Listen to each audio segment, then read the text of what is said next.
Very very good morning to all. Exam fighter number 1 पर आप सभी का स्वागत है। और एक नई अपडेट है आपका रांची यूनिवर्सिटी से। और रांची यूनिवर्सिटी में पीएचडी से जुड़ा हुआ एक नया अपडेट आया है। और ये अपडेट ऐसा है ना, इस नए नियम के लागू हो जाने के बाद अब सभी के लिए आसानी हो जाएगा और विषय की बाध्यता को ख़त्म कर दिया है। जिस प्रकार यूजीसी ने नए नियम लाए हैं, उसी नियम को देखते हुए रांची यूनिवर्सिटी में भी बहुत बड़ा बदलाव हो चुका है। विषय की बाध्यता खत्म हो गई।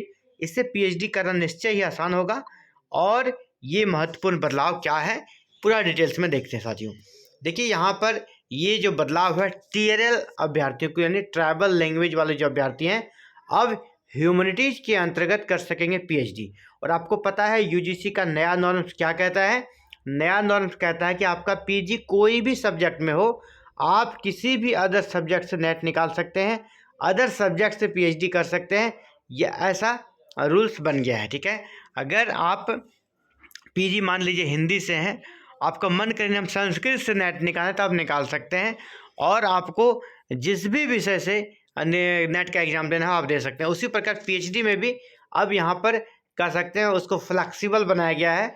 जो अभ्यर्थी नेट या जेआरएफ पास है टीआरएल पेपर से, यानी ट्राइबल लैंग्वेज, कोई भी ट्राइबल लैंग्वेज है झारखंड का, उसमें से अगर आप हैं तो आप ह्यूमैनिटीज का कोई विषय लेकर आवेदन कर सकते हैं। ऐसा क्यों किया गया, इसके पीछे देखिए कुछ रीजंस है, पहले इसको हम लोग देख लेते हैं, ठीक है। तो क्या कहा जा रहा है कि जो भी इच्छुक अभ्यर्थी हैं जो जनजातीय और क्षेत्रीय भाषा यानी टीआरएल विषय से पीएचडी करने के इच्छुक नेट और जेआरएफ क्वालिफाई हैं, उसके लिए बड़ी खबर है कि टीआरएल से नेट और जेआरएफ क्वालिफाइंग अभ्यर्थी ह्यूमैनिटीज के अंतर्गत पीएचडी रिसर्च वर्क कर सकेंगे। तो रांची यूनिवर्सिटी के प्रभारी जो वीसी है उनके द्वारा ये निर्णय लिया गया। नोटिफिकेशन भी जारी हो गया है। इसके साथ ही नेट जेआरएफ अभ्यर्थियों के ह्यूमैनिटीज विषय से पीएचडी रिसर्च करने का रास्ता साफ हो गया। नेट जेआरएफ पास अभ्यर्थी 30 नवंबर तक, कब तक, 30 नवंबर तक पीएचडी रिसर्च के लिए प्रस्ताव यानी जो आपका प्रपोजल है वो जमा कर सकते हैं। बताते चलें कि पिछले दिनों इसके लिए डिमांड किया गया था और इस डिमांड को अब मान लिया गया है। और ये डिमांड ऐसा नहीं कि मान लिया गया, बल्कि ऐसा यूजीसी का नॉर्म्स भी कहता है, इसीलिए इसको मानने के लिए विवश होना पड़ा है और मानना पड़ा है। इसके पीछे रीजन क्या था ना, टीआरएल स्ट्रीम में बहुत सारे अभ्यर्थी नेट और जेआरएफ हैं। टीआरएल स्ट्रीम में बहुत सारे अभ्यर्थी नेट और जेआरएफ हैं, लेकिन उनके वहाँ उस विषय में शिक्षकों की भारी कमी है ना। असिस्टेंट प्रोफेसर या एसोसिएट प्रोफेसर है ही नहीं।